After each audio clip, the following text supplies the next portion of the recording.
Welcome to the Explainer. So, have you ever wondered how we make absolutely massive, complex choices when the stakes are through the roof? The clock is ticking and we've got maybe a fraction of the information we actually need? Today, we're diving deep into the fascinating science of human decision-making under extreme pressure. We're going to see exactly how our biological wiring holds up and, how it sometimes totally glitches out when we're thrown into sheer chaos. Okay, here is your mission briefing for today. We're kicking things off by stepping into the fog of war. Then we'll pit machine logic versus human minds. After that, we'll break down our two systems of thinking, dig into the mental shortcuts and glitches that inevitably trip us up, and finally look at upgrading the human algorithm. Let's get right into it. Okay, let's dive right into Section 1, the fog of war and navigating extreme uncertainty. So, military professionals often have to operate in what they call a VUCA environment. That stands for volatile, uncertain, complex, and ambiguous. But well before we had catchy acronyms, the 19th century Prussian military analyst Karl von Clausewitz coined a famous phrase for this. He called it the fog of war. And honestly, it's a brilliant metaphor. It perfectly captures that historical, ever-present atmosphere of deep uncertainty that just clouds human judgment. Because no matter how much incredible technology, satellite imaging, or communication gear we develop, the battlefield, and hey, honestly, a lot of modern corporate and personal life too, it remains fundamentally unpredictable and obscured. You are almost never going to have a complete, flawless picture before you are forced to make a move. And this brilliantly illustrates how we actually deal with that chaos. The U.S. Army's Mission Command Doctrine deliberately highlights the vital tension between the art of command and the science of control. Military doctrine acknowledges a pretty stark reality here. You just can't rigidly control a chaotic environment from some centralized headquarters. It doesn't work. Instead, it requires decentralized empowerment.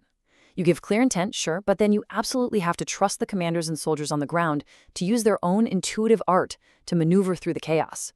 You give them the operational boundaries, but you rely on their on-the-spot human ingenuity to adapt to whatever unpredictable variables the fog of war throws at them.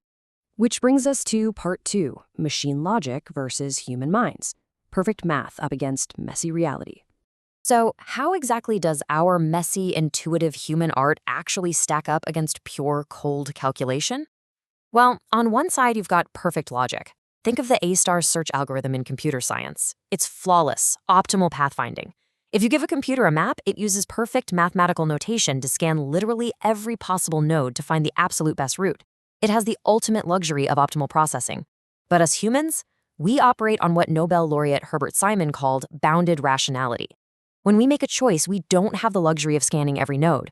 We're incredibly constrained by limited information, the biological limits of our own cognition, and of course, a finite ticking clock before the window of opportunity closes. We simply cannot mathematically calculate every single outcome. So to survive, our brains do the absolute best they can with whatever fragmented pieces of reality we have right in front of us.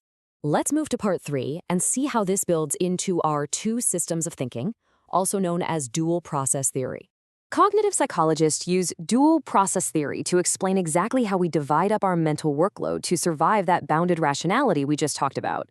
And wow, just take a second to look at this breakdown. 95% for System 1. As a general rule of thumb, human beings spend about 95% of our lives operating in this automatic, intuitive mode. Only 5% of the time are we actually engaging System 2, our analytical mode. That is a truly mind-blowing statistic. Think about it. It means almost everything you do today, pouring your morning coffee, firing off a quick email, deciding which lane to drive in, will be executed completely on mental autopilot. Out of sheer necessity, we are deeply intuitive creatures. Let's break down exactly how these two distinct systems operate. System 1, that's your fast, automatic, unconscious autopilot. It feels completely effortless. It's the cognitive magic that lets you drive a car down a busy highway, dodge a swerving truck, and hold a deep, philosophical conversation with your passenger all at the exact same time, without actively realizing you're doing any of it. System 2 is completely different. It's slow, deliberate, conscious, and highly rule-based. In the military, running a formal procedure like the Military Decision-Making Process, or MDMP, is a classic System 2 task. But here's the catch. System 2 carries a massive cognitive load. Think about the intense, draining focus you needed when you first learned how to drive a manual transmission, or when you sit down to solve a really tough algebraic equation. It literally burns a ton of energy. So to get through the day efficiently without burning out, our brains constantly default right back to that fast, easy System 1. Okay, Part 4, mental shortcuts and glitches, the cost of fast thinking. To survive all that bounded rationality, our fast System 1 relies heavily on mental shortcuts, which researchers call heuristics. Now, these are amazing for basic survival, but they inevitably cause predictable glitches in our judgment, what we know as cognitive biases. Let's look at the first major shortcut, the availability heuristic. This is when we judge the probability of an event simply by how easily we can bring examples of it to mind. In everyday life, common things are easy to remember, so this shortcut usually works pretty well. But highly vivid, intensely emotional memories, they can totally hijack this process. For instance, historical data shows the USSR vast overestimated the military threat of West Germany during the Cold War. Why? Because the horrific, vivid memories of German aggression during World War II were so easily and powerfully available in their minds. That availability completely distorted their objective assessment of a newly divided and constrained post-war Germany. Now, what's really interesting about this next concept is how easily it fools us. It's called the representativeness heuristic. This happens when we judge probability based on how much an event resembles a known stereotype or type. Basically, it's quick pattern matching. If something looks like a duck and quacks like a duck, we rapidly assume it's a duck, completely ignoring actual background statistics. We let surface-level resemblances totally distract us from vital information, like prior probabilities or sample sizes. Now, from an evolutionary standpoint, this is a lifesaver. If a shape in the bushes looks vaguely like a tiger, run first and ask questions later. But for complex strategic analysis, it's terrible. Ignoring statistical baselines in favor of a superficial pattern can lead to massive miscalculations. And then we have the anchoring heuristic. This involves making estimates by starting at an initial value, your anchor, and then making insufficient adjustments over time. You essentially get moored to your very first guess. An impartial historical example of this, cited directly in the research, involves the Iraq War.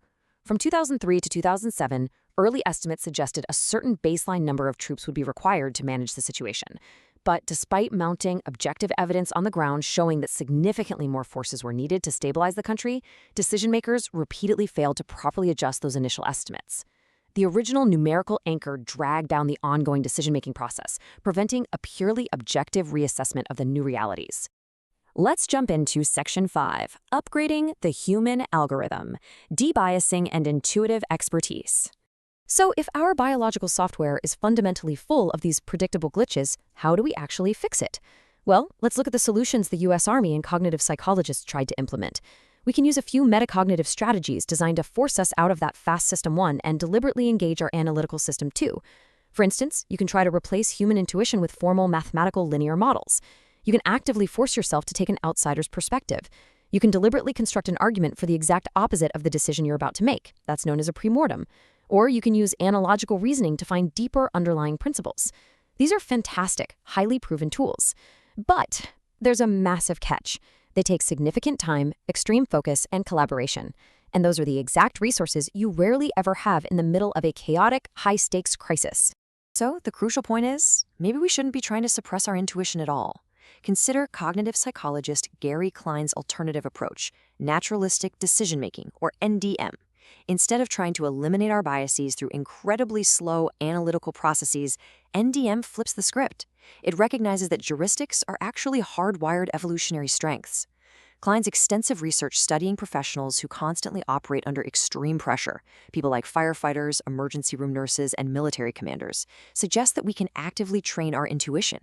Through intense, repeated, and heavily analyzed experience, we can effectively turn those biased biological shortcuts into genuine, reliable expert judgment.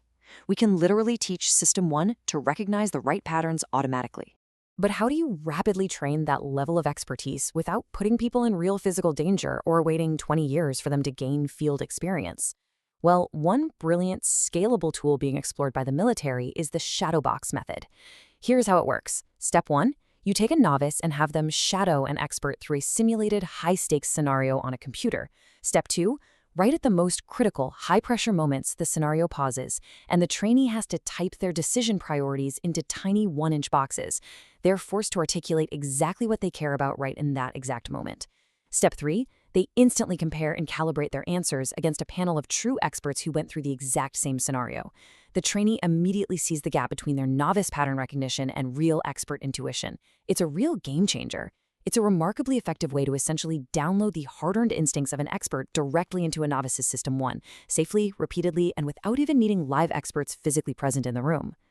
It completely reframes how we think about our own minds, doesn't it? We aren't broken machines. We just need the right kind of training to harness our evolutionary speed.